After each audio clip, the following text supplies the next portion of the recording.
আলহামদুলিল্লাহ আমার নতুন বউকে আজকে আমি তরমুজ তুলে খাওয়াবো। ও তরমুজ খাওয়ার জন্য ও আমাকে অনেকবার বলতেছে, এখন আমি আসলে তরমুজ তুলে খাওয়াই। আশা, এরকম ভাবে কি তোমার আগের স্বামী তোমার এবার খাওয়াইছে কোন দিন? এগুলা কথা বলো কেন বারবার? কারণ আমার এই কথাটা মনে পড়ে, জানো তুমি আজ তুমি বলো কোনোদিন আমাকে খাওয়াই নাই, এই জন্য আমি তোমার বলি কথা। ওর কথাই মনে করবা না, কি কারণে তুমি আমাকে খাওয়াইতেছো এটা আমি আলহামদুলিল্লাহ তবুও করি। কি জানো আমাদের কিন্তু ভালো, তারপরেও তুমি বারবার ওই কথা কেন বলো আমি বুঝতেছি না। তবুও তো কখনো তো বলবো না, তুমি তো চাকর ছিলা, তুমি আমার বিয়ে করছো। যাই হোক, আল্লাহ তাআলা যা করছে ভালোর জন্যই করছে, তো দেখি কেমন লাগে। দেখেন, কোনোদিন আমি কোন নারীর এভাবে তুলে খাওয়াই নাই। আসলে বিয়ে করে জানেন আমি এরকম একটা জান্নাতি নারী পামো, এরকম একটা জান্নাতি পরিবার পামো, আমি কোনো ভাবতাম না। এজন্য আমি ওরে খাওয়াইতে পারলে না। আর অন্য নারীরা খাওয়াইছো? না, আমি খাওয়াই নাই বলতেছি।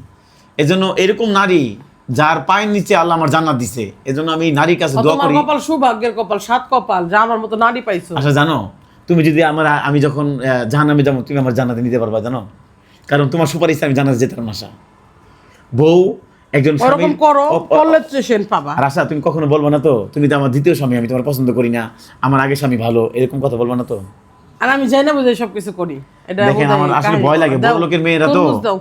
বড় লোকের মেয়েরা খাই কোন নাকি? সময় মনে করেন তার জামাই চেঞ্জ করে, এটা বলা যায় না, এটা আমরা সবাই জানি। এজন্য তবু এই কথাটা বলি আমার বোরে। আসলে ও কষ্ট পায়, তবুও আসলে কি জানেন, আমি তো গরিব মানুষ, আমি ওকে পাইছি ওর চাকর থাকা সত্ত্বেও। ঠিক দেখেন, এরকম একটা নারী, আমি একটা মানে কত বিশ্রীর একটা মানুষ, আমি কি এটাকে বিয়ে করার যোগ্য? কোন এক সময় ওর জুতা পরিষ্কার করছি, আজকে আমি আমার দর ধইরা আমি তুইলা খাওয়াইতে পারি।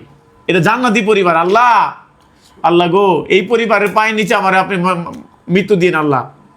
আচ্ছা, তুমি কও, আমার কোনোদিন তুমি ছেড়ে দিবা না তো? আজকে এই খাবারের সামনে থেকে কও খাবারের সামনে মানুষ চোরা কেনাকাটা চোরে না। না, তবু বলো তুমি। আমি আল্লাহর কোরআনের সামনে শপথ কাটছি, এর থেকে আর বেশি কিছু কইতে পারি না। মাশাআল্লাহ, দেখেন কোরআনের সামনে শপথ কাটছে, আমার কখনো শেষ ছেড়ে যাবে না। আর আমিও বলছি মাহিমাকে আর আশাকে কখনো ছেড়ে যাবো না, কারণ কেন জানেন? যাই হোক, তরমুজটা খায় মনটা ভরে গেল। আচ্ছা, আল্লাহ আমি আমার যে- মনে শান্তি যোগাইছে। আল্লাহ তার মনের শান্তি আল্লাহ জানে দেওয়া যায়। মাশাআল্লাহ গাইস, এই দেখেন কারণে অনেকেই যারা দোয়া মানে কিছু দিলে পারা ওটার জন্য দোয়া করে, তার জন্য একটা দোয়া তাকে দোয়া দিতে হয়।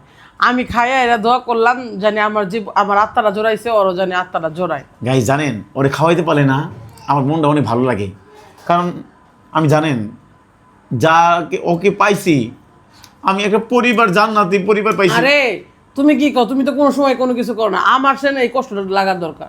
তবু যে আশা- আমার স্বামী থাকা সত্ত্বেও আমাকে এইভাবে খাওয়ায়, তুলে তুলে খাওয়ায় নাই।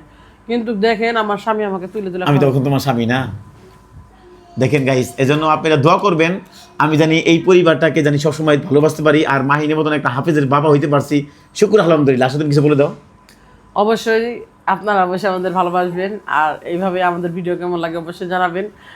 বিশেষ করে আমাদের ভিডিওগুলো অবশ্যই আপনারা এনজয় করবেন আশা করি।